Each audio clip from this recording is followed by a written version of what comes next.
right, good morning. Colin, did you have a nice break? Yes. Did you get to do something fun? Spend time outside? It's fun. Baseball. Baseball is good. Neil's dad had a birthday. And they eat some sweet cashew frozen thing for dessert. It's awesome. All right. We have 10 weeks. And I had originally had us organized so we did 8 weeks and then we had a break and we had 8 weeks. But we had winter problems, you know. So, boom, we're doing 10 weeks, push. Now, if I remember correctly, before we left for break, you guys were doing a paper for me. Doing a paper on Roman childhood? Yeah. Could you give me those papers? Oh, and Colin, did I give you your paper? Did I say? Yes. Okay, okay. As always, if I write something on your paper and you don't know why, please ask me. Because I don't want you to not know. But you guys know me well enough, you probably know my correcting things. You are not going to have a paper assignment this week. We are going to write a paper on the play Julius Caesar. First of all, did both of you bring your copy of Julius Caesar? I sent you an email. I sent your mom an email and you an email. I left it at home. Okay. You know what? I wonder if the Olsons have a copy of Julius Caesar somewhere. Well, you might just have to listen then. Because we're going to start reading it out loud together today. And I thought it would be nice if you could follow along. That's Middle Ages. Hang on. Just let me poke around. They've got a whole library in the other room. I don't want to yell for Ruth if I don't have to. But I might. Okay, well, or you could just listen along. You could come over and sit by Neil and both look at the same book too if you wanted to. So we're going to start that, but let's go ahead and wrap up. We'll wrap up Josephus today. And we started a new section in our Roman history. So when Rome started out, how were they ruled? Republic. When they started out. Oh. Empire? No, when they started out. A monarchy. Yes, they had kings. Okay. They had kings. So Romulus was the first king. And then they had those 7 kings. Remember Numa Pompilius, he was the guy who organized their religion.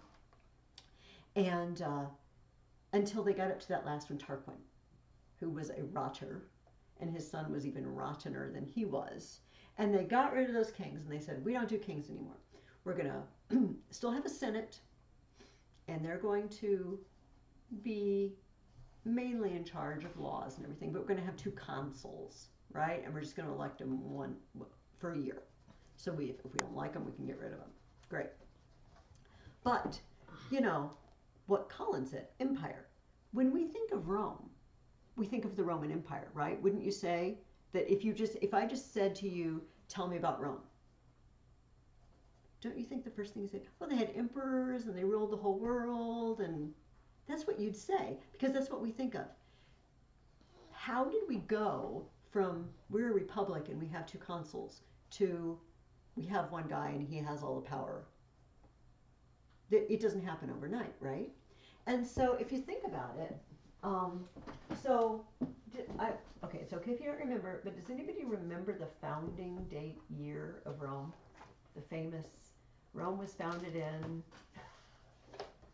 I don't remember. It's okay. You don't have to search here. 753. 753 BC. All right, and then they threw out their kings in 509.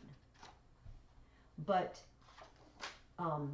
something happened in 23 BC that was sort of definitive that we're going to talk about next week. Okay, is in your reading for next week. That turned it from what they were before to we have one guy in charge. So think about this. How many years is this?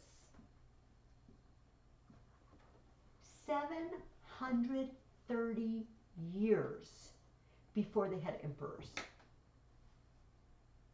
Which might make you understand why we're almost halfway through the semester and we still haven't got to emperors yet. Because there's a whole heck of a lot of Roman history, right? Before we hit emperors. But for the rest of the year, we're going to move into how did we turn into an empire? And it was a series of events and a series of guys. All right. So, Neil, would you read the first reading question? How did successful conquest in the Mediterranean world change Rome and its people? Okay. It made Rome extremely rich, but many of the people were poor, especially the farmers. Okay. Did you have something to add to that? I think I forgot my paper. Oh, it's okay. Just bring it next week. And next week bring Julius Caesar too, because we're going to read that. We're going to have this week and 2 more weeks that we're going to be reading out of it. So bring it on. Yeah. So I didn't bring my map, but you can picture. You've seen the Mediterranean map enough to know that at this point, Rome owns or runs Spain, much of North Africa because they conquered Carthage, all of Italy, southern parts of southern France, little bits of it, Greece, and moving around to Turkey, or Asia Minor, where Turkey is today. They run all of that, and it made them rich. And what happens to people sometimes when they get rich? It doesn't have to happen, but they're not always just anymore. Okay, they're not always just anymore. Sometimes when you have some, you want more. I don't know what there is about people that when you have very little or nothing, you don't tend to be so greedy, but having some or quite a bit, you keep wanting more. What else happens to people when they have enough money that they can have other people do everything for them? Take pride in it. Okay, they take pride in it, absolutely. What might happen to you personally? I've got slaves and I'm rich. You won't care about anyone else? Yeah, I don't care about anyone else, and what might I do all day? Nothing? Nothing. I might get lazy. Remember our Romans, and they're tough and they're disciplined and they're like Regulus, and he goes out and I made a promise to the enemy and by golly I'm going to go back and keep it even though they're going to kill me, that sort of thing. And Mucius, I will stick my hand in the fire and burn my right hand right off. Okay, but now we have these wealthy people. They have slaves to do things for them, and they become not disciplined. Does that make sense? Also, Dorothy Mills talked about something else that happens when they went out fighting. Okay, so all the Roman history we've read so far, who are the soldiers of Rome? Who gets to be a soldier in Rome? Only a citizen. Wait, no. No. Just the common people, right? Just the common people, right? There's a threat. We've got a war. Oh my goodness! Everybody, come join the army. Let's get our weapons and fight. All right. But a lot of those people, maybe they're farmers. A lot of them are farmers, and maybe it's fine if you're just in Italy. We're going out and we're going to fight for a month or 6 weeks, and then we're coming home. Great, I can take a month or 6 weeks off. But what if we're going to Asia Minor or we're going to Spain to fight? What's going to happen to my farm while I'm gone? No one takes care of it. Yeah. It's going to be rotten. It's going to go completely to pot. And when I come back, it's not going to be worth anything. So either I'm going to sell it when I get back, and I'm not going to be a farmer anymore, or while I'm gone, someone's going to snatch it up. Somebody with a lot of money that owns a lot of farms. Or maybe I don't come back at all. And so, you know how today there's people that run these big, like huge hog farms? Do you know what I mean? Like my family have been farmers and they raise pigs. So growing up, I could hear the pig troughs. When I go to Grandma and Grandpa's house, I could hear the clunk of the pig troughs all night, and and I'd go out and feed the scraps to the pigs and that sort of thing. They're just one family. But there's these huge conglomerations, and they buy out families, and they raise thousands and thousands of pigs or cattle or chickens or whatever. Okay, they're not a small family anymore. It happened in Rome. Like big, not corporations, but big, very rich people would snatch up the small farms. So maybe I come back and I don't have anywhere to make a living. Maybe I come back and my farm's not worth making a living with anymore. So I get rid of it, and where do I go? How am I going to eat? Where would you go if you were in southern Illinois and your farm got snatched? Where are you going to go to make a living? The marketplace, maybe? Okay, and where would you find marketplaces? In the, like, city? In the city. I'm going to go to the city. And that's what a lot of Romans did. So do you see how Rome, the city, is just getting bigger and bigger? All these people flood in, like, hey, I got to figure out what to do. I'm going to open up a market stall. I'm going to, hire myself out to do some job for someone else. This started happening in Rome. Does that make sense? Mm-hmm. Okay. Colin, you read the question, but Colin gets to answer the next one. What If sorts you of remember. laws did Tiberius and Caius Gracchus try to enact? What was their reward? Okay. Do you remember the Gracchus brothers? I think I do, but I don't remember. I think it was about, like, Sorry, I just... That's okay. Yeah. Do you mind if Neil tells No. his? Okay. Neil, what did you say? So I said every man could own a certain amount of every Yeah. amount of land, and every piece of land taken before the war was to be returned. And they mostly proposed laws to help the poor. Okay. Yes. So back to my farming story. All right. When Rome conquered a new area, conquered lands were referred to as public land. You know what public means? It belongs to the people. But it didn't belong to the people. It started belonging to the nobles and the senators and the rich people. And less the whole, we're going to divide this up and everybody gets a share.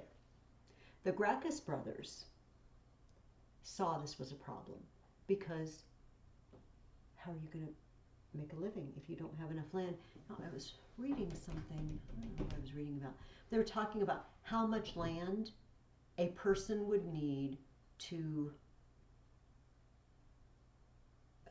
exist on it. And it was so many acres. I don't know if this was in English medieval history, but it took so many acres to have enough ground to raise food and animals and everything to be self-sufficient, right? And that makes sense. Most Roman people didn't have that anymore.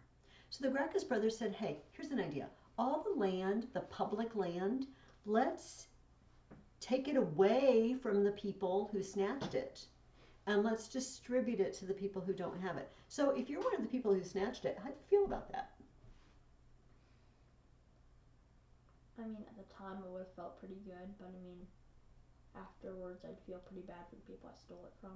No, I mean, how do you feel about the Gracchus brothers wanting to take it away from you and give it back to the poor people? I'd be angry. Oh, yeah. Angry. Oh, yeah, I agree totally with what you said the first time. But yeah, when I've had it, I don't want to give it back. What? So, and I think I asked you, and maybe you answered this, and what was their reward? Tiberius was beaten to death, and Caius was slain and then beheaded. Death was their reward. Rioting and death. Instigated by the people who didn't want to give it back. Right? So the Gracchus brothers, and they had a nice family history. Their grandpa was Scipio Africanus. He was the guy who beat Hannibal. That was grandpa. Fine family. Their mom, Cornelia, was Scipio's daughter. And Dorothy Mills told you the famous story of how they say once Cornelia was just hanging out with a friend, and her friend was saying, oh, look at my, beautiful jewelry that my husband got me, and I'm so rich. And where are your jewels, Cornelia? And they said Cornelia brought her sons to her and said, these are my jewels, which is a lovely story. But Cornelia's jewels both got killed for trying to help the common people. So this was one of the things that was unbalanced and a problem in Rome. We're getting a larger and larger population with not the means to exist. Okay, Neil, read the next question for us. What three great dangers faced Rome in the 1st century BC? Okay, what did you say? Barbarian invaders from the North Alps, and the Greek king Mithridates inciting a revolt, and the evil within Rome itself. whose voice was supreme, senator or the people? Okay, beautiful. We have 3 problems. 4, really, because we have insurrections of the people, but that kind of goes with your third problem. Who's in charge, the people or the Senate? The Senate would be the land grabber people, you know, and the people would be the not land grabber people. Okay, so tell me again, what was the first one of those invasions to the north? Barbarian invaders of the North Alps. So, and then Mithridates was the second one, right, in the east, okay? So, think about those 2 things. We have invaders coming. What do we need? A standing army. We need an army. And so, and that goes with the next question. So go ahead and read the next question. How did Marius change the Roman military? He made a standing army that was paid and always ready to march into battle. So, what is a standing army? Just so we understand what that means. Like an army that's always there? An army that's always there. Remember I asked you, who were their soldiers? Just guys, farmers. I run, I do my duty, I do my service, and then I go back to my farm. Marius had experience fighting in North Africa, and he became very popular with people. But he got the brilliant idea, and it is a good idea, if you're going to, I don't think Rome could have become the empire without just soldiers who were always soldiers. We're going to have a group of people who are paid to be soldiers and nothing else. Now, I want you to stop and imagine for me. You are a soldier. Both of you have just entered the Roman army. Congratulations. And you're going to go to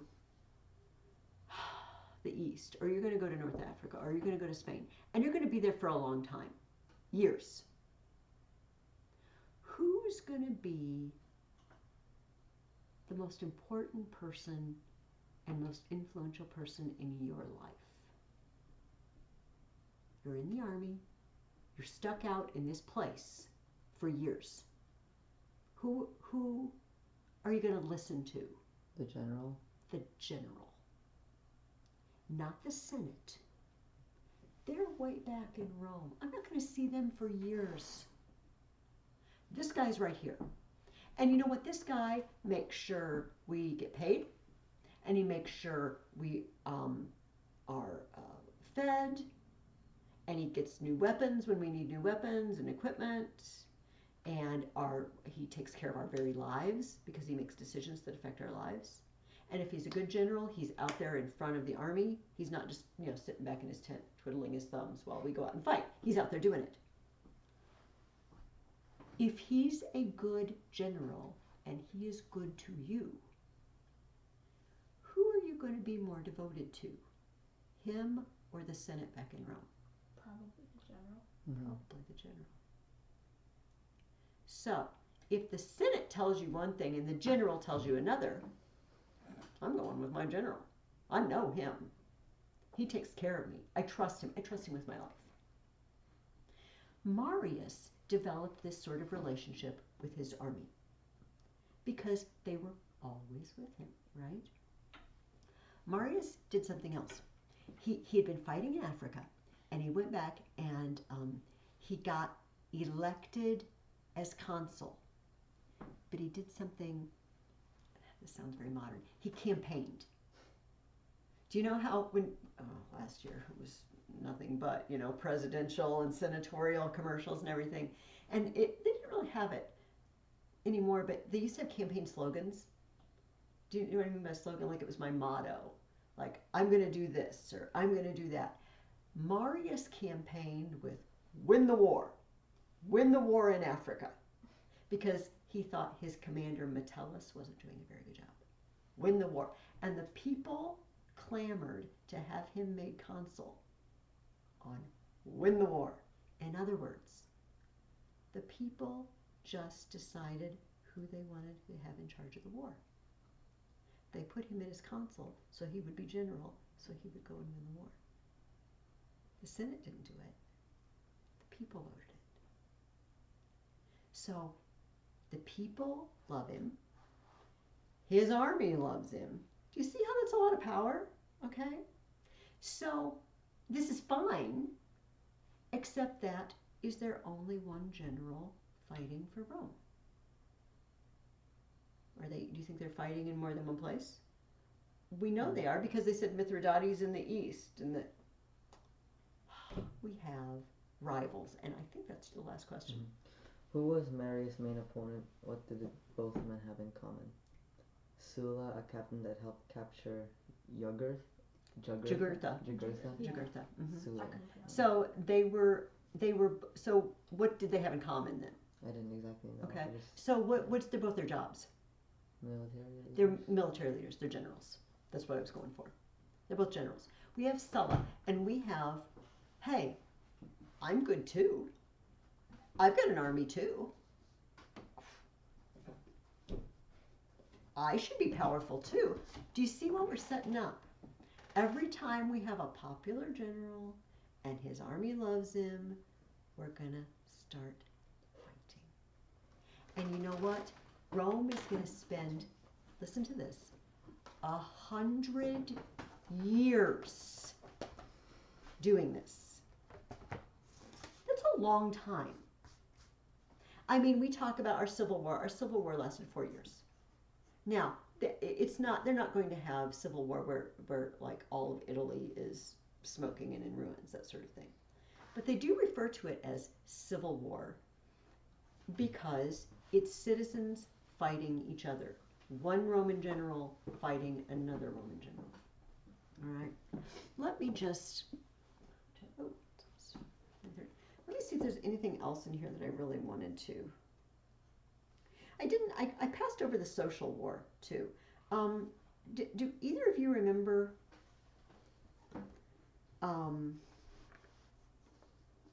okay, all of Italy had been conquered by Rome. If you live in Italy but you don't live in Rome, what would you like to see happen? I live in Italy. I'm devoted to Rome. I obey Rome. But you know what? I'm not allowed to vote in Rome. Right. I'm not allowed to hold office. You might not like it. Might not like it. And you might say, you know what? We've been Roman for a long time now, for generations. It's time you let senators come from anywhere in Italy. And they finally did. They expanded all citizenship of Rome to all of Italy. But it took some fighting. All right, I think. Oh, let me read one more thing. Okay, remember our war with Mithridates in the east. Mithridates, king of Pontus, had secured for himself the control of Asia Minor, which is Turkey, and was successfully persuading the Greek cities to join him. Rome did not hesitate in sending out an army, but who was to lead it? The Senate appointed Sulla, the assembly of the people, Marius. Marius immediately made preparations to start out and sent 2 tribunes to Sulla demanding he hand over to him command of the army. Oh, that's going to go over big, right? And then there happened what had never happened in Rome before. Sulla, at the head of an army, marched to Rome and settled the question between him and Marius by force. You want to be in charge of the army? Well, I'm going to march back and just whoop you. And that's what he did. And this is going to happen over and over and over. But wait, it gets worse. And it gets worse in your reading for this next week. You are finishing chapter 12 this week. I put chapter 12 parts 3C through 4. You know, we read parts A and B, but it's just finished chapter 12, basically. So let me give you those. And we're going to find out the next chapter, how we get from Marius and Sulla. We have another guy named Pompey, who we're actually going to talk about when we read our play Julius Caesar. We have Julius Caesar, who we're also amazingly going to talk about when we read the play Julius Caesar. And we're going to see how one leads into another. Okay. Do you guys have any comments or questions about the reading? Pretty soon we're going to get through all this crazy Civil War stuff, and then we're going to get to Julius Caesar and emperors and crazy emperors and the fun stuff, right? I also had you finish Josephus, and I have a couple of things to show you, actually. Oh, yes, I will take that. Sorry. That's all right. It always helps me because I'm older and I'm ditzy. If I finish things and I put them directly into the bag that I'm taking with me, you know. Here, I'm not going to get those out quite yet. So tell me, and it may have been a little while since you read this because we had a 2-week break. If you can go back in your mind, tell me about the conditions inside Jerusalem as it was under siege. What do you remember about Jerusalem? Well, there are lots of dead bodies everywhere. There were lots of dead bodies. What's killing all these people? Starvation or the guards. Okay, yes. But 2 things. One, big one, was starvation. And I'm going to tell you the story. I decided to tell my junior high kids on Wednesday, last week. You guys are a week behind now. But they're taking Wednesday off in a few weeks, so we'll get back in sync. There's a famous story that Josephus tells that Mr. Shepard does not tell. I noticed it says this is for ages 9 and up. Maybe because he thinks 9-year-olds are not ready to hear this story. You guys are much above 9, and I feel like there is no story that tells you better about conditions in Jerusalem better than this story. Okay, first of all, there was famine, but you also said there were, I don't know what you said, guards. They're rival forces, right? We have a group of thugs, for lack of a better term, who are just completely zealously anti-Roman. In fact, they were called the Zealots. Simon was a zealot, one of Jesus' disciples, Simon the Zealot, who presumably in his time with Jesus came to know that rebellion against Rome was not the end game, was not the goal. And the Zealots came into Jerusalem and basically beat people up and took all their food. And then they started fighting with each other. Don't worry, I will get to the questionable story in a minute. I know you want to hear. It says they split into 2 parties.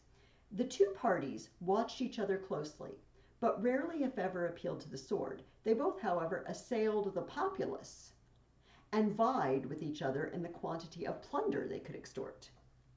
In other words, the 2 parties are not necessarily fighting each other all the time, but they jointly grab everything they can get from the poor people. Who, when, remember what you'd read before?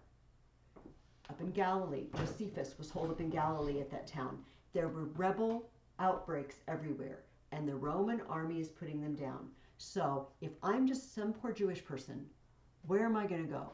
I'm going to run to Jerusalem because it has big walls.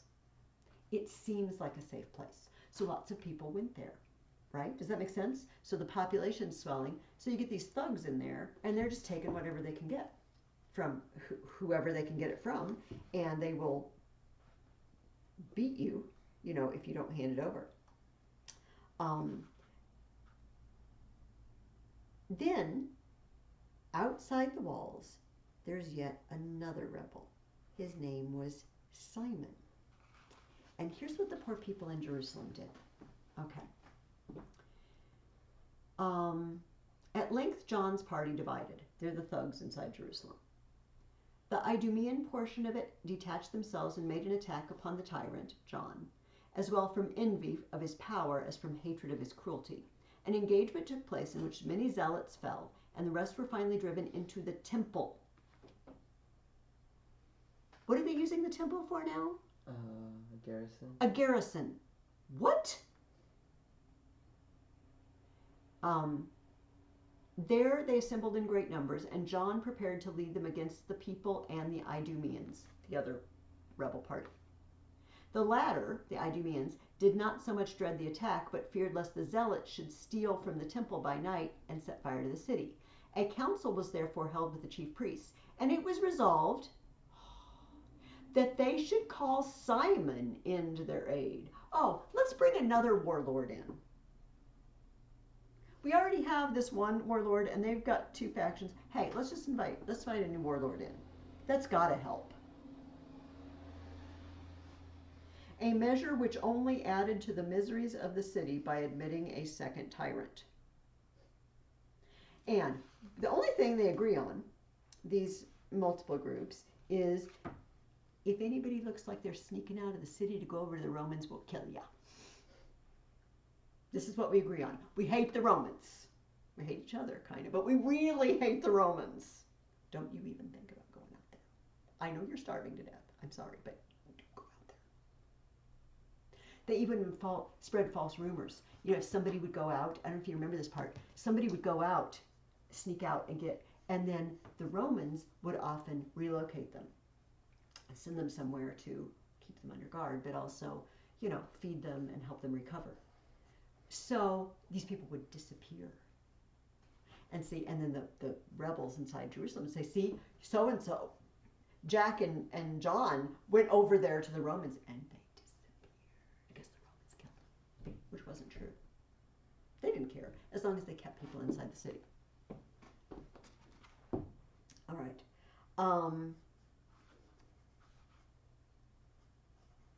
At times, when the party above, okay, so the Temple Mount is above. So the people who have holed up in the temple are physically above the people. And you know how it's always, if you're fighting, it's good to be above. Remember how the Hannibal wanted to get around and be on the upper portion when he was going through the Alps?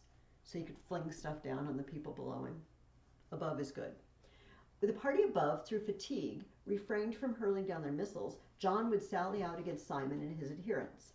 And as far as he was able to drive them before him, he would set fire to the storehouses filled with corn and provisions over that extent. Simon, in his turn, would drive him back with fire and sword, so that the space around the temple became a mass of ruins, and a great quantity of corn, which might have sufficed the besieged for many years, was burnt up. Not only do we steal their food, but we burn up the food that we could use to feed everybody. Hope you're getting a picture of this is not somewhere you want to be. Titus, whose dad Vespasian, who's going to be emperor, who became emperor during this time, Titus did not want to burn the city down. He kept begging them to surrender. Josephus tells us Titus, anxious to preserve the city from destruction, continually during the siege used every means to induce the Jews to surrender, and sent Josephus to address them in their native tongue. Josephus with difficulty found a spot from whence he might be heard, and at the same time be out of reach of the missiles. From thence he harangued his countrymen at great length, using every argument in his power to induce them to surrender, but all in vain. The war party remained obdurate. What do you think obdurate means? Not moved. Not moved. But the people, however, made up their minds to desert. All that could elude the vigilance of the insurgents escaped to the Romans. Most of them were granted a free passage by Titus, which further encouraged the people to desertion. But the rebels nixed that. As soon as they could catch anybody going over, they killed them. Thus all hope of escape and all means of getting food into the city were cut off from the Jews.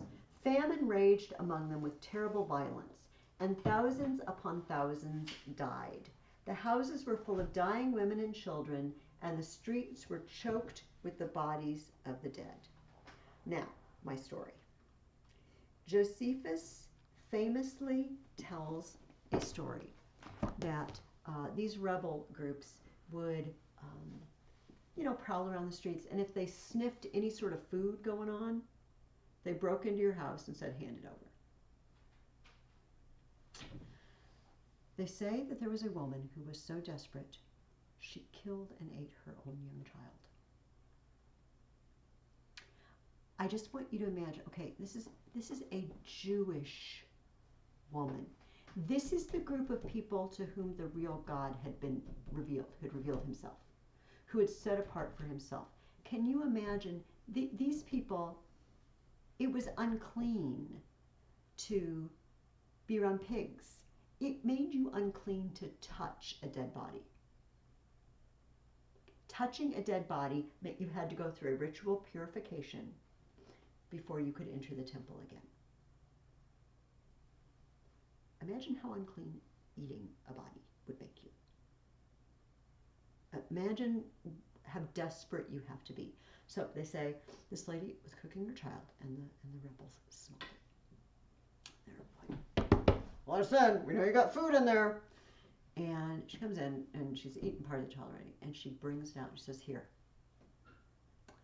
And even these horrible rebels were appalled. And she said something like, "Well, if you're not going to have any, leave the rest for me."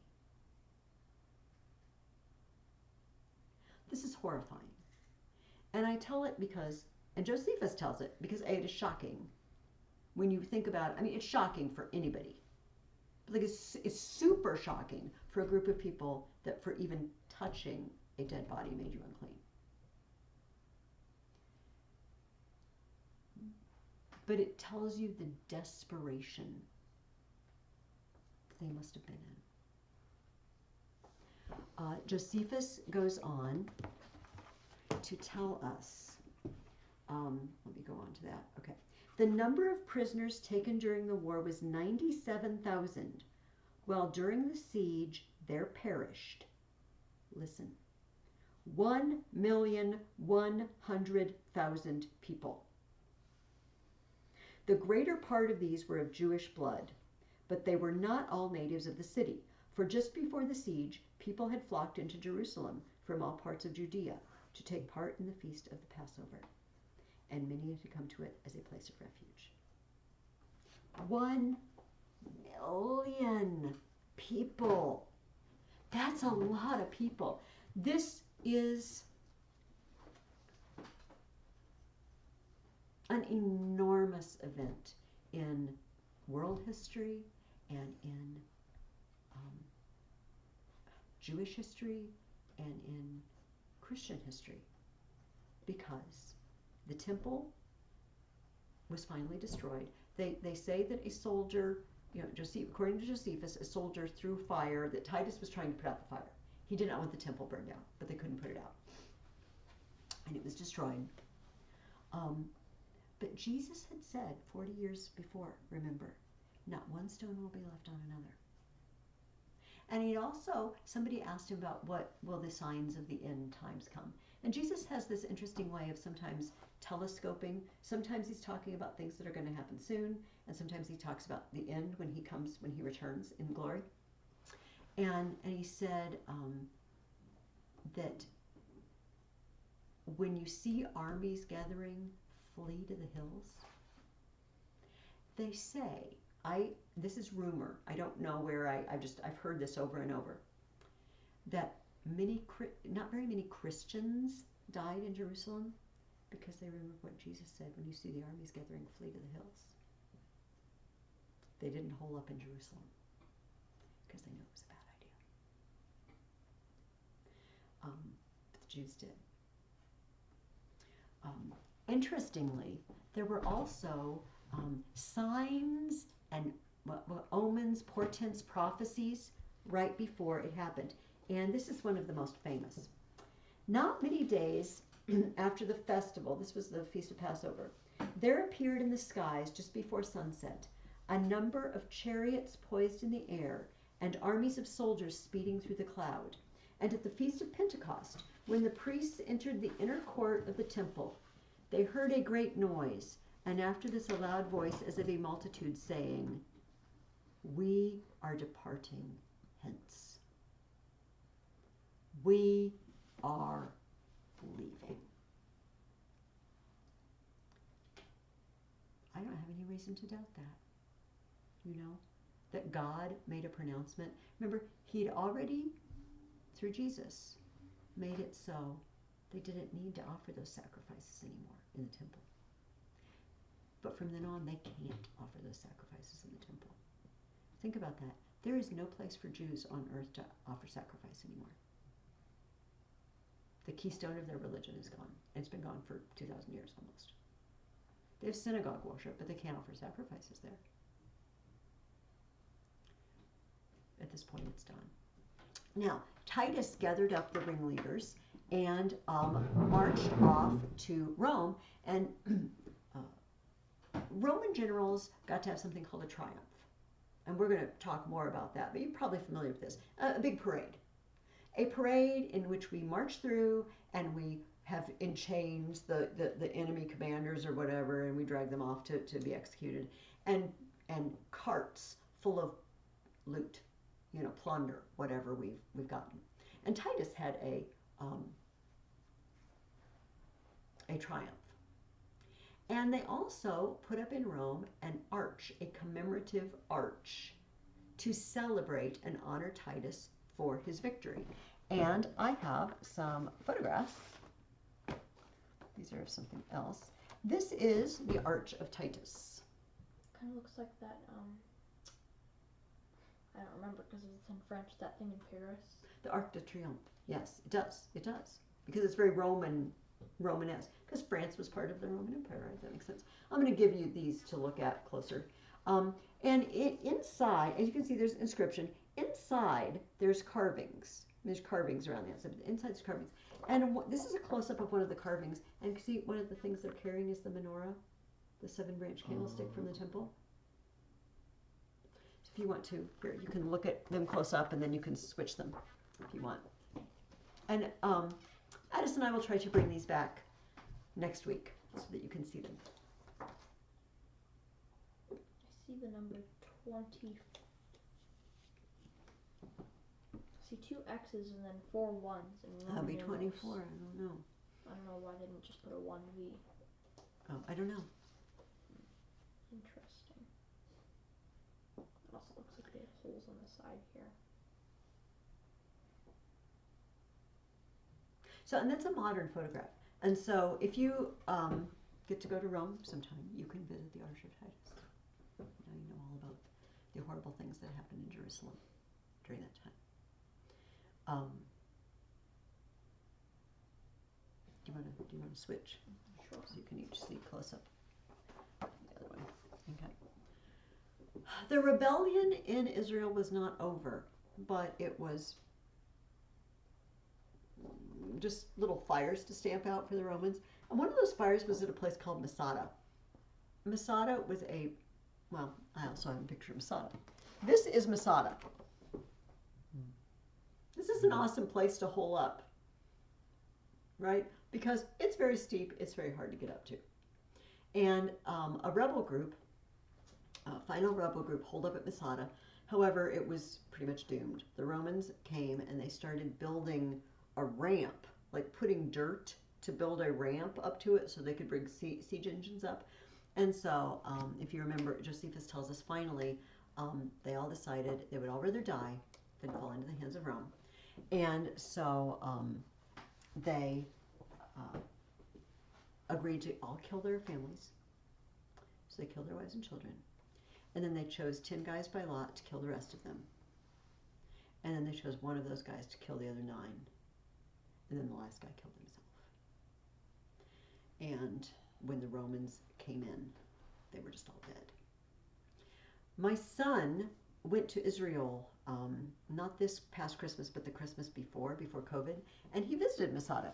And this is a photograph I got online because obviously he wasn't in the air to take a photograph. But these are his photographs. And first of all, you can see kind of how high it is.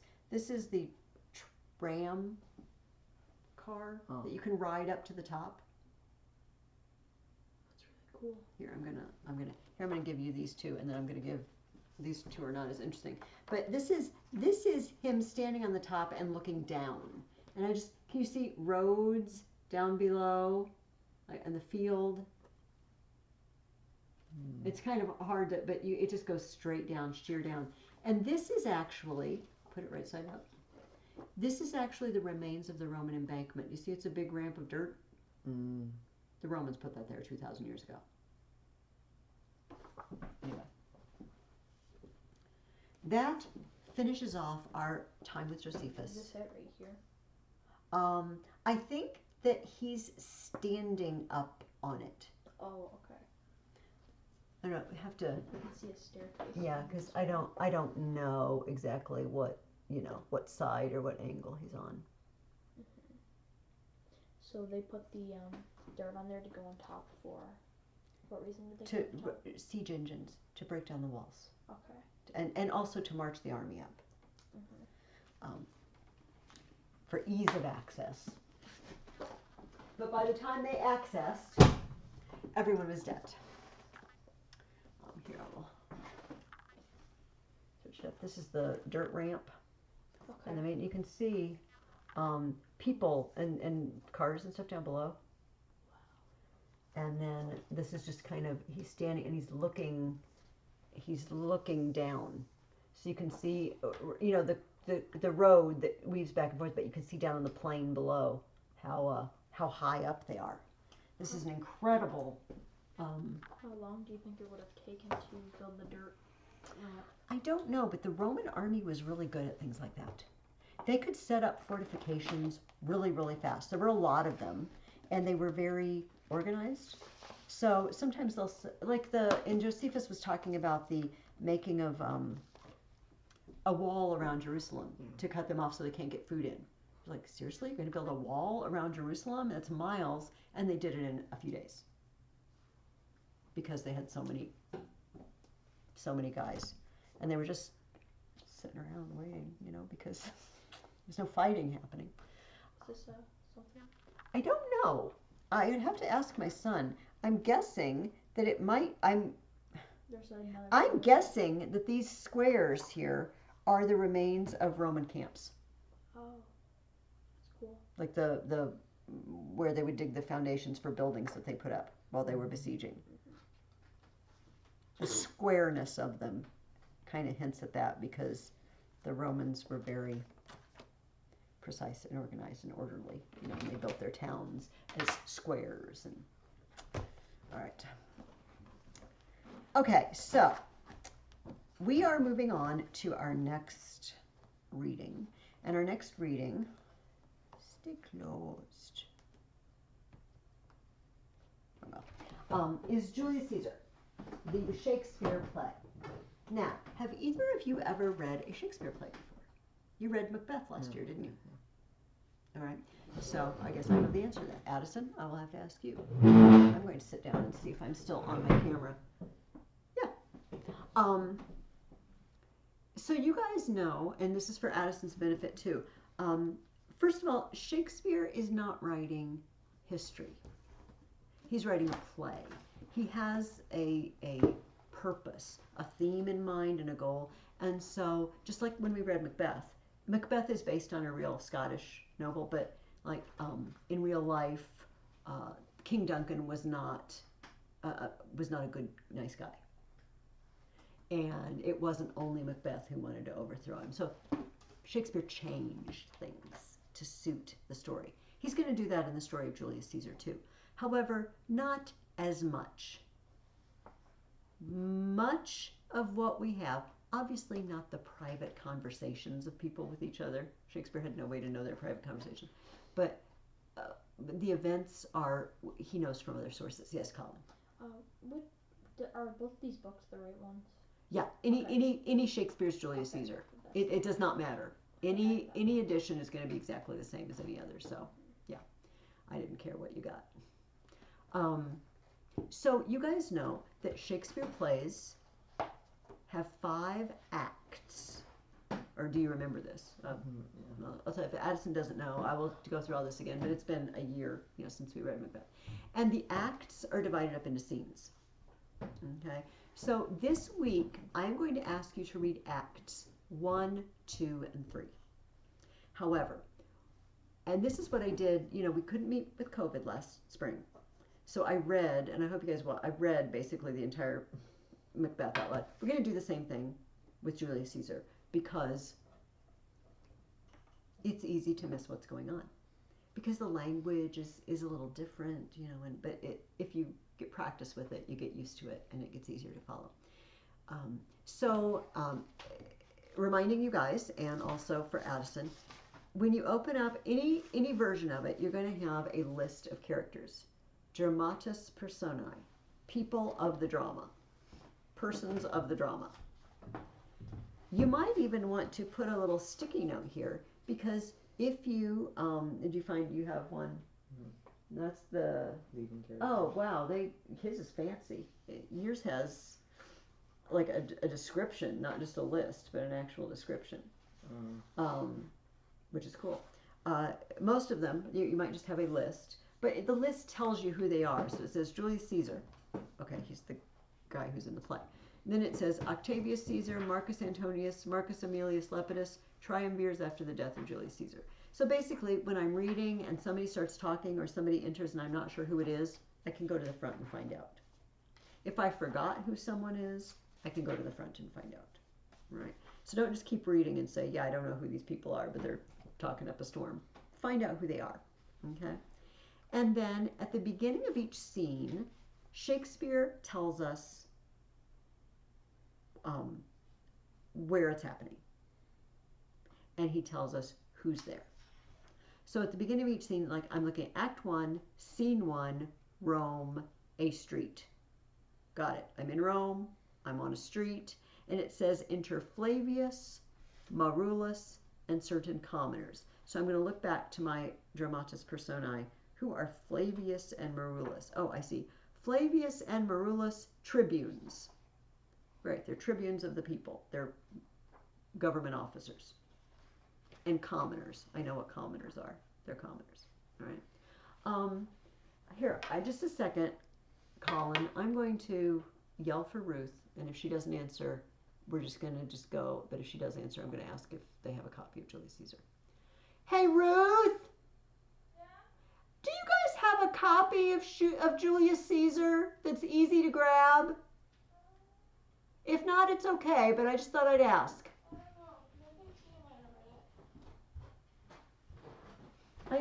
I didn't know. I started looking through there, but I didn't know where to look, and I thought maybe they were organized in a certain way that it's okay. If don't, you've got stuff to do. Okay.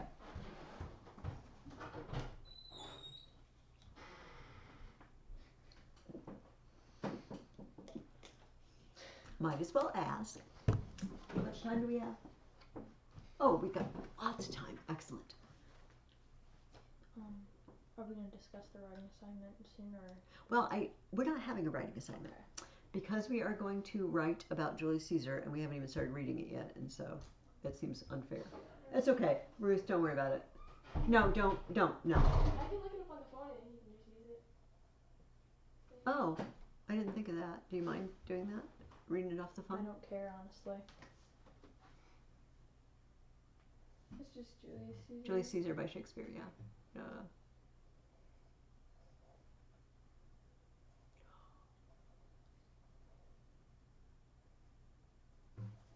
I suppose you could look on mine, but I have to connect to your Wi-Fi because I don't have.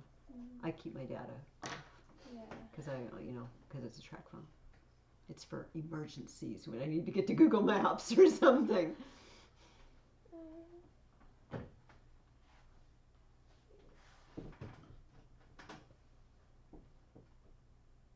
Oops. I'm not sure what I'm doing. It's okay. Do you want to give up? I'll try one more time. Okay, one more time. If it doesn't work this time, you are excused. You've done all that have been expected of you, and more probably. Oh, there it is.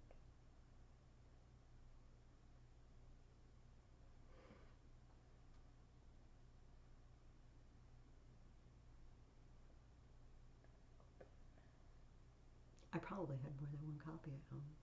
I mean, I know I do. I had one little, and then I have a complete works of Shakespeare, which is huge, and I don't like to carry it if I don't have to. I don't know where this came from, but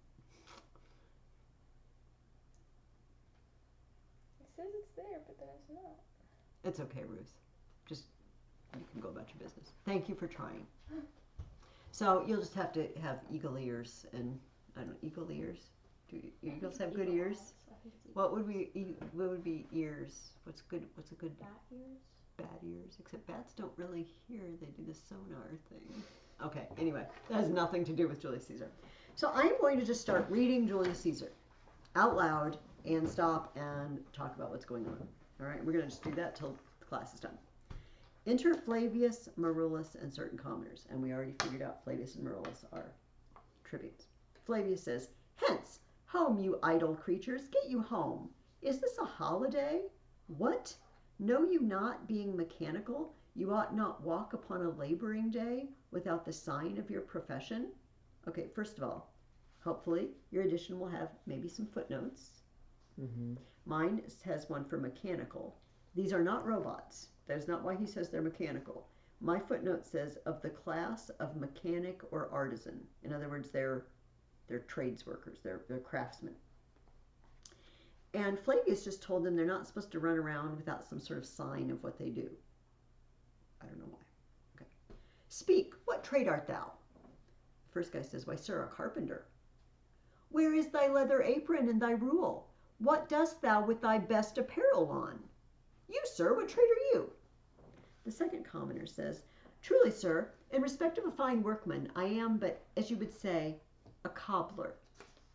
Now, I have a footnote that says cobbler is kind of a joke. Because, okay, what is a cobbler? Do you know what the job of cobbler is? Okay, you repair shoes. But cobbler apparently also can mean a clumsy worker, someone who's clumsy. So he's going to start a series of really bad jokes now. "I'm just a cobbler," he says. And Marullus understands him to mean, "I'm clumsy. I botch everything I do." And Marullus says, "But what trade art thou? Answer me directly." "A trade, sir, that I hope I may use with a safe conscience, which is indeed, sir, a mender of bad souls." All right. "What trade, thou knave? Thou naughty knave, what trade?" "Nay, I beseech you, sir, be not out with me. Yet, if you be out, sir, I can mend you." All right, another bad joke. He says, "Be not out with me. Don't be angry with me. But if you are out," in other words, if you have worn out shoes, "I can mend you."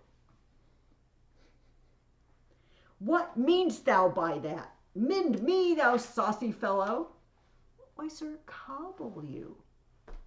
"Thou art a cobbler, art thou?" "Truly, sir, all that I live by is with the awl." A needle, which is all that I live by is by the awl. Oh, man. "I meddle with no tradesman's matters, nor women's matters, but with awl. I am indeed, sir, a surgeon to old shoes." Thank you. She is persistent. All right, so we're just midway down scene one. The second commoner, where he says, "Truly, sir, all that I live by is the awl."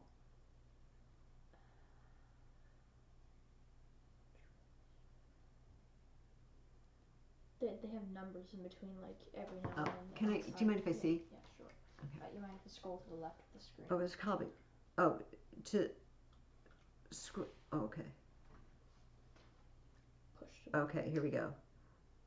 Okay, that right here at the top where it says second commoner, that's where I'm reading. Okay. "Truly, sir, all that I live by is with the awl. I meddle with no tradesman's matters, nor women's matters, but with awl. I am indeed, sir, a surgeon to old shoes. When they are in great danger, I recover them. As proper men as ever trod upon neat's leather have gone upon my handiwork." "But wherefore art thou not in thy shop today? Why dost thou lead these men about the streets?" He answers, "Truly, sir, to wear out their shoes, to get myself into more work." Oh my gosh, what a terrible joke. "But indeed, sir, we make holiday to see Caesar and to rejoice in his triumph." All right, now we get to it. This guy's just been joking around. He is not leading guys around to wear out their shoes so he can get more business. They're out, all dressed up, having a holiday because Caesar is home and he's having a triumph. But Marullus says, "Wherefore rejoice? What conquest brings he home? What tributaries follow him to Rome, to grace in captive bonds his chariot wheels? You blocks, you stones, you worse than senseless things. Oh, you hard hearts, you cruel men of Rome. Knew you not Pompey? Okay. I think they mentioned him in this. Yeah, Pompey is the next guy. Is your next section? You're going to know all about Pompey. Pompey was Caesar's rival, and he's so now the tribune's going to remind them of Pompey.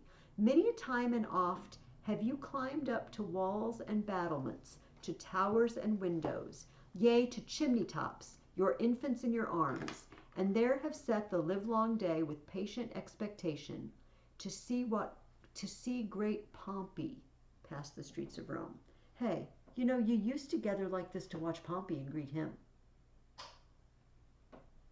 And when you saw his chariot but appear, have you not made a universal shout that Tiber trembled underneath her banks to hear the replication of your sounds made in her concave shores? And do you now put on your best attire? And do you now call out a holiday? And do you now strew flowers in the way that comes in triumph over Pompey's blood? Caesar has come back after just conquering the sons of Pompey. Pompey himself had already been conquered. The same Pompey they used to rejoice over, now they rejoice over the guy who just came back after getting rid of his sons. Be gone! Run to your houses, fall upon your knees, pray to the gods to intermit the plague that needs must light on this ingratitude. Go, go, good countrymen, and for this fault, Flavius is now talking. And for this fault, assemble all the poor men of your sort, draw them to Tiber banks, and weep your tears into the channel, till the lowest stream do kiss the most exalted shores of all. You know what you all ought to do? You ought to all go together and cry over Pompey's downfall. And listen to this. How much do they cry? Weep your tears into the channel, till the lowest stream do kiss the most exalted shores of all, the high water mark. Till the lowest stream goes up to the high water mark. How much are they going to cry? A lot. A lot, because it's going to bring low stream all the way up to where it gets at the highest mark. They all leave, but the two tribunes stay behind. See whether their basest metal be not moved. They vanish tongue-tied in their guiltiness. Go you down that way towards the Capitol. This way will I. Disrobe the images, if you do find them decked with ceremonies. Okay? In other words, if you find statues of Caesar all decorated with clothes or garlands or whatever, take them off. Marius says, may we do so? You know it is the feast of Lupercalia. We're having a celebration in the city. It is no matter. Let no images be hung with Caesar's trophies. All about and drive away the vulgar from the streets. So do you too, where you perceive them thick. These growing feathers, plucked from Caesar's wing, will make him fly an ordinary pitch. Okay. If Caesar has wings, what will happen if they pluck feathers from them? Well, not fly as high. He won't fly as high.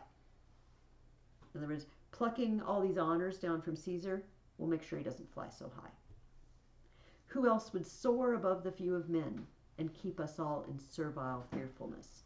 This guy's flying high. He's looking like he's going to make slaves of all of us. We better pluck some feathers out of those wings right now. I'm doing that thing where I look ahead because I have to scroll down. Oh, okay. Okay, so scene 2, a public place. And we get, and by the way, when it says flourish, it means a trumpet blast. Like, do-do-do, you know, some sort of introductory, here comes the king sort of thing. That's a flourish. Enter Caesar, Antony for the course. Now we look back, and who is Antony? It just says triumvirs after the death of Julius Caesar. That doesn't help us yet. Calpurnia and Portia. It says Calpurnia is Caesar's wife, and Portia is Brutus's wife. Decius, Cicero, Brutus, Cassius, and Casca. In my list of people, it says conspirators against Julius Caesar. Ooh. And a great crowd following, and among them a soothsayer. Now, I need to tell you something about this feast of Lupercalia. It comes from the word for wolf, and so a lot of people think it maybe originated and it was celebrating that wolf that took care of Romulus and Remus, you know, when they were babies. But there was a race. So the men, young men, would kind of strip down. It would be sort of like just in their running shorts sort of thing, but their equivalent of running shorts. And they would race through the city. And they had these wands like switches, and they would tap people with them, or sometimes with their hands, but I think it was mostly the switches. And the idea is that if they tap a woman and she's having trouble having a baby, it'll help her have a baby. I have nothing to say about that. Anyway, you just kind of have to know that for the plot, because the first thing we hear is Caesar yell, "Calpurnia!" He's calling out to his wife. Casca feels it up that he needs to quiet everybody down every time Caesar speaks. So he yells out, "Calpurnia!" and Casca says, "Peace! Ho! Caesar speaks!" And Caesar yells again, "Calpurnia! Here, my lord! Stand you directly in Antonius's way when he doth run his course." Okay? Antony, is about to run the race. And he wants Calpurnia to stand by so she can get tapped with the wand. All right, so she can have a baby. Antonius, "Caesar, my lord, forget not in your speed, Antonius, to touch Calpurnia. For our elders say the barren, touched in this holy chase, shake off their sterile curse." I shall remember. When Caesar says, "Do this," it is performed. Caesar says, "Set on, proceed, and leave no ceremony out." And there's another trumpet blast. But the soothsayer yells, "Caesar!" "Ha! Who calls?" "Bid every noise be still. Peace yet again." Casca's got to shut everybody up. "Who is it in the press that calls on me? I hear a tongue, shriller than all the music, cry, 'Caesar, speak.' Caesar is turned to hear. He says, 'Beware the Ides of March.'" The Ides is the midpoint of a month. They had Ides is the midpoint and Calends is the end. It's a Roman calendar thing. So the Ides of March is March 15th. Caesar says, "What man is that?" Brutus says, "A soothsayer bids you beware the Ides of March." "Set him before me. Let me see his face." "Fellow, come from the throng. Look upon Caesar." "What sayest thou to me now? Speak once again." "Beware the Ides of March." He's a dreamer. Let us leave him. Pass. So they all go on in the procession, all but Brutus and Cassius. And Cassius turns to Brutus and says, "Will you go see the order of the course? We're going to go see the race?" "Not I." "I pray you do." "I'm not gamesome. I do lack some part of that quick spirit that is in Antony. I'm not as lively as Antony. Let me not hinder, Cassius, your desires. I'll leave you." "Brutus, I do observe you now of late. I have not from your eyes that gentleness and show of love as I was wont to have. You bear too stubborn and too strange a hand over your friend that loves you." "Brutus, you don't seem as nice to me as you used to be. You don't seem as kind and gentle. What's up?" And Brutus says, "Cassius, be not deceived. If I have veiled my look, I turn the trouble of my countenance merely upon myself." Right? What do we call it if you turn if you're looking inside yourself? What kind of mood are you in? Like what? I'm not asking this very well. I turn the trouble of my countenance upon myself. He's introspective. He's been mulling certain things over. And then he says, "Vexed I am of late with passions of some difference." I've been vexed lately with conflicting emotions. Conceptions only proper to myself, which gives some soil perhaps to my behaviors. But let not therefore my good friends be grieved, among which number, Cassius, be you one, nor construe any further my neglect, than that poor Brutus with himself at war forgets the shows of love to other men. It's all in me, Cassius. I've just been upset lately. Cassius says, "Then, Brutus, I have much mistook your passion, by means whereof this breast of mine hath buried thoughts of great value, worthy cogitations." I've been thinking too, Brutus. I've been thinking you didn't like me anymore, and I haven't been telling you what was on my mind. But now I'm going to tell you what's on my mind. And he says, "Brutus, can you see your face?" "No, Cassius, for the eye sees not itself, but by reflection, by some other things." Make sense? You can't turn and see your own face.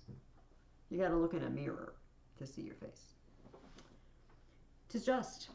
And it is very much lamented, Brutus, that you have no such mirrors as will turn your hidden worthiness into your eye, that you might see your shadow.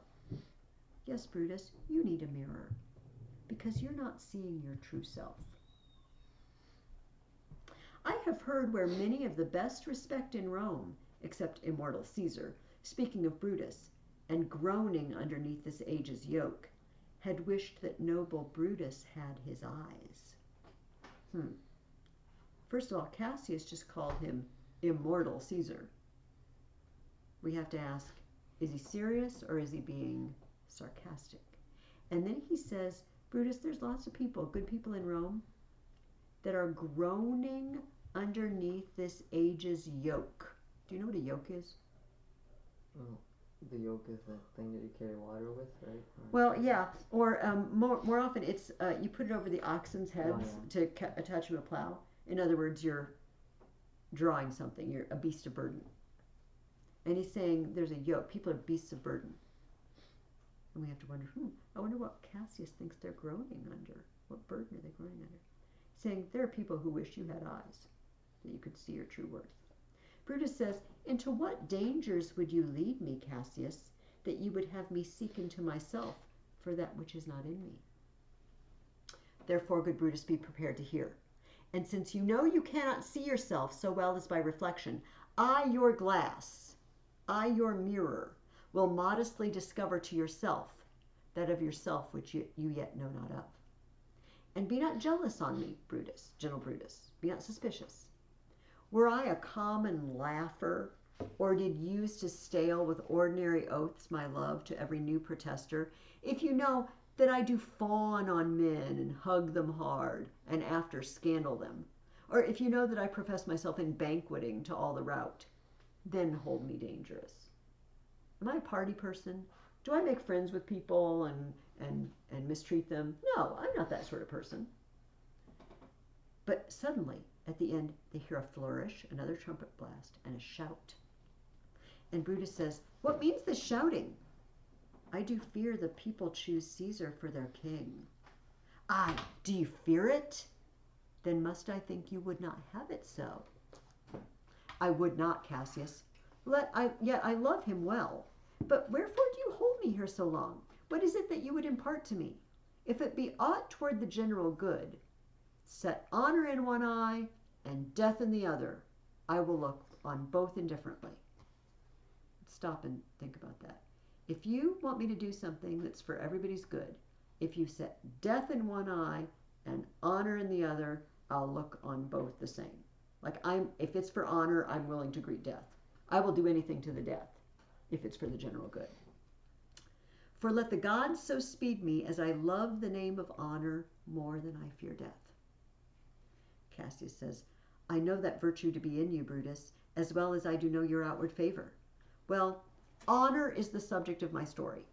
I cannot tell what you and other men think of this life, but for my single self, I had as lief not be as live to be in awe of such a thing as myself. I'd rather not exist than have to bow down to somebody who's just another person like me. I was born free as Caesar, so were you. We both have fed as well, and we can both endure the winter's cold as well as he. For once, upon a raw and gusty day, the troubled Tiber chafing with her shores, Caesar said to me, Darest thou, Cassius, now leap in with me to this angry flood and swim to yonder point?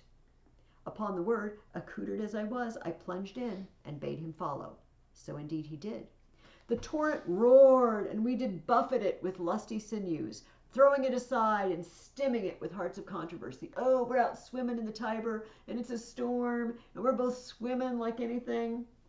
But ere we could arrive at the point proposed, Caesar cried, Help me, Cassius, or I sink. I, as Aeneas, our great ancestor, did from the flames of Troy upon his shoulder the old Anchises bear, so from the waves of Tiber did I the tired Caesar. I had to carry him out of the river because he was so worn out. And this man is now become a god. And Cassius is a wretched creature, and must bend his body if Caesar carelessly but nod on him.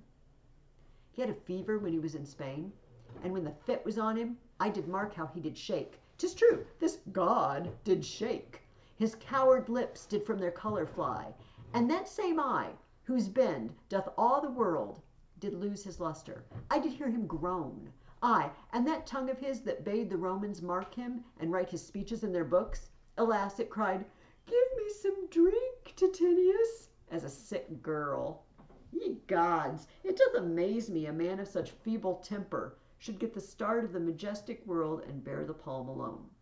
Okay, so what's Cassius's point in telling these stories about Caesar? He's not a god. It's just a guy. He almost drowned in the river when he got a fever in Spain. He's like, oh, I need a drink. He's just a guy, and now everybody treats him like he's just all that in a bag of Skittles. Do Yes. you know where they're having this conversation? It just says in a street in Rome. Okay. That's where the beginning of the scene said it was. So they're in Rome on a street. Oh, and then suddenly there's another flourish and another shout. And Brutus says, another general shout. I do believe that these applauses are for some new honors that are heaped on Caesar. Cassius says, what? Man, he doth bestride the narrow world like a colossus, like a huge statue, like the Colossus of Rhodes that was one of the 7 wonders of the ancient world. And we petty men walk under his huge legs and peep about to find ourselves dishonorable graves. Men at some time are masters of their fates. The fault, dear Brutus, is not in our stars, but in ourselves that we are underlings. Okay, so are you familiar that you're probably familiar with horoscopes? You know, the idea that the stars govern your destiny, right? And so here's Caesar, and you might say, oh, he was destined to greatness, and Brutus and Cassius are destined not to be. Cassius says, the fault is not in our stars. The fault is in ourselves if we are underlings to Caesar. It's our own fault. It's not destined by the stars. Brutus and Caesar. What should be in that Caesar? Why should that name be sounded more than yours? Write them together. Yours is as fair a name. Sound them. It doth become the mouth as well. Weigh them. It is as heavy. Conjure with them. Brutus will start a spirit as soon as Caesar. Now, in the names of all the gods at once, upon what meat doth this our Caesar feed, that he hath grown so great? Age, thou art shamed. Rome, thou hast lost the breed of noble bloods. When went there by an age since the great flood, but it was famed with more than with one man? When could they say till now, that talked of Rome, that her wide walls encompassed but one man? Now is it Rome indeed, and room enough. Which is kind of a joke. It says Rome was commonly pronounced like room. It is Rome indeed, and Rome enough. When there is in it but only one man. It's like there's only one guy in Rome, Caesar. Don't the rest of us matter? Oh, you and I have heard our fathers say, there was a Brutus once that would have brooked the eternal devil to keep his state in Rome as easily as a king. Okay. He just said to him, once there was a Brutus who would have welcomed the devil to Rome as much as he would welcome a king. What is he talking about? His ancestor? His ancestor Brutus that drove out the last Tarquin king. This Brutus is directly descended from him. Brutus says, that thou do love me, I am nothing jealous. What you would have me work to, I have some aim. I think I know what you're hinting at. How I have thought of this, and of these times, I shall recount hereafter. For this present, I would not, so with love I might entreat you, be any further moved. Right, I know what you're saying, Cassius. I need you to let me think. Don't keep after me right now. What you have said I will consider. What you have to say I will with patience hear, and find a time both meet to hear and answer such high things. Till then, my noble friend, chew upon this. Brutus had rather be a villager than to repute himself a son of Rome, under these hard conditions at this time, as this time is, I'm sorry, I just botched that completely. Brutus had rather be a villager than to repute himself a son of Rome under these hard conditions as this time is like to lay upon us. Is there a picture in your book? Because I'm trying to scroll. No. Showed this for me. Oh, nice. Mine is pictures too. I am glad that my weak words have struck but this much show of fire from Brutus. Brutus says, the games are done. Caesar is returning. Cassius says, as they pass by, pluck Casca by the sleeve, and he will, after his sour fashion, tell you what hath proceeded worthy of note today. Okay, we got time. So, re-enter Caesar and his train. They're coming past. Wherever they've been, the race is over. But remember, they heard these shouts. They heard trumpets. They don't know what happened. And so Cassius said, hey, grab Casca when he comes by. He'll fill us in. Brutus says, I will do so. But look you, Cassius, the angry spot doth glow on Caesar's brow, and all the rest look like a chidden train. Chidden means they've been scolded. Calpurnia's cheek is pale, and Cicero looks with such ferret and fiery eyes as we have seen him in the Capitol, being crossed in conference by some senators. Casca will tell us what is the matter. Now we listen to Caesar for a minute. Caesar yells, Antonius! Caesar? Let me have men about me that are fat, sleek-headed men, and such as sleep o' nights. Yon Cassius has a lean and hungry look. He thinks too much. Such men are dangerous. Antony says, fear him not, Caesar. He's not dangerous. He's a noble Roman and well given. Would he were fatter. But I fear him not. Yet if my name were liable to fear, I'm not afraid of him. But if I were the sort of person who could be afraid, I'm not. But if I were, I do not know the man I should avoid so soon as that spare Cassius. He reads too much. He's a great observer, and he looks quite through the deeds of men. He loves no plays, as dost thou, Antony. He hears no music. Seldom he smiles, and smiles in such a sort as if he mocked himself, and scorned his spirit that could be moved to smile at anything.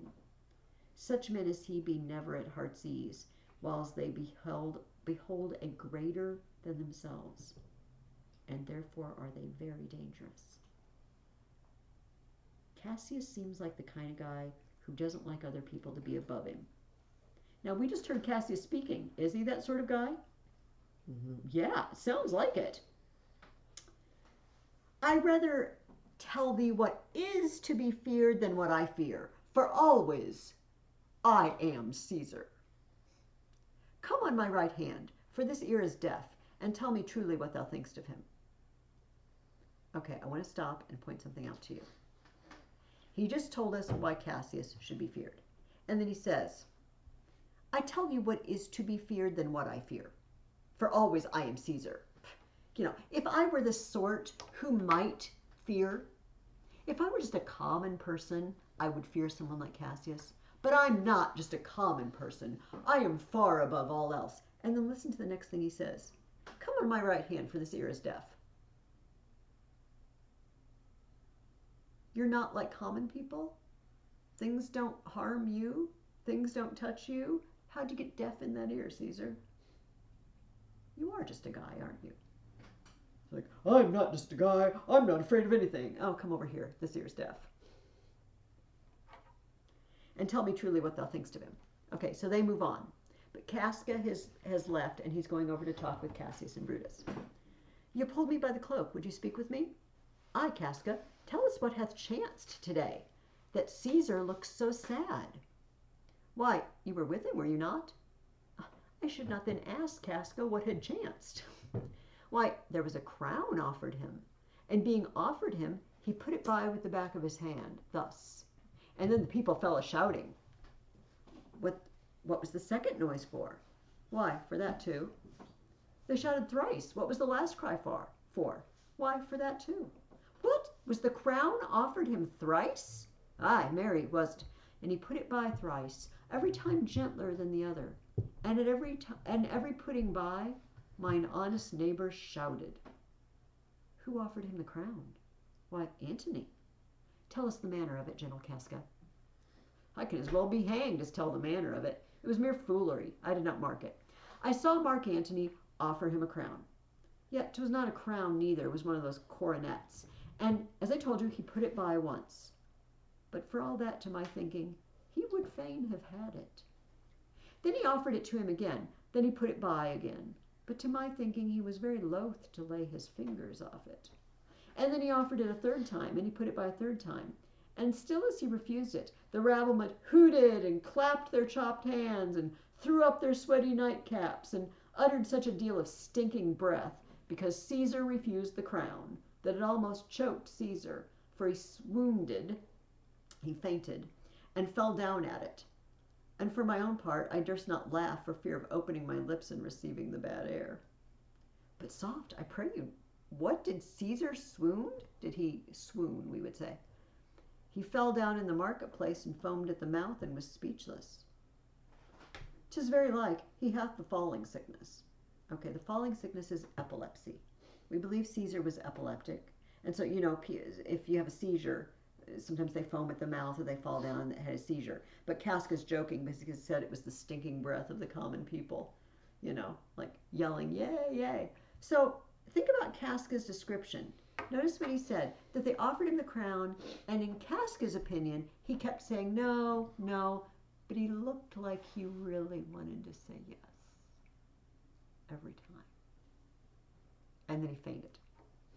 And then Brutus says, again, I'll read this line again, 'tis very like he hath the falling sickness. And Cassius says, no, Caesar hath it not, but you and I and honest Casca, we have the falling sickness. Okay, he's making a joke on the term falling. What do you think he means that he and Brutus and Casca have the falling sickness? Think about what he's just said to Brutus. What could he mean by that? He doesn't mean they all have epilepsy. What fall are they experiencing? The plague? No? Think about what Cassius has just spent all this time telling Brutus. The fault is not in ourselves, in our stars, but in ourselves if we're underlings. Caesar's this big colossus, and he strides the earth, and we're just little guys peeking around under his legs. We have the falling sickness. What are they falling from? Being powerful. Being powerful. Being men. Caesar's up here, and all the rest of them are falling from honor because Caesar's grabbing all the honor. We have the falling sickness. Does that make sense? Mm-hmm. Okay, here's what I want you to do. I want you to keep reading. I want you to start there and read to the end of Act 3. Reading slowly helps. Reading out loud, to some extent, helps. But we are going to come together, and we're going to spend probably at least an hour of our time next week reading this out loud together to talk about it. Okay? Read until Act 3. Until the end of Act 3. End of Act 3. Okay. Or as far as there's 5 acts, so that will be more than half. So if you just make it through the first couple of scenes of Act 3 or something, that'd be fine. But we're just going to keep reading. So Addison, that's your assignment. See you next week. No writing assignment, but we will next week start a chart brainstorming to answer a question that I don't want to ask you yet because it gives away something in this play. So I will see you next week.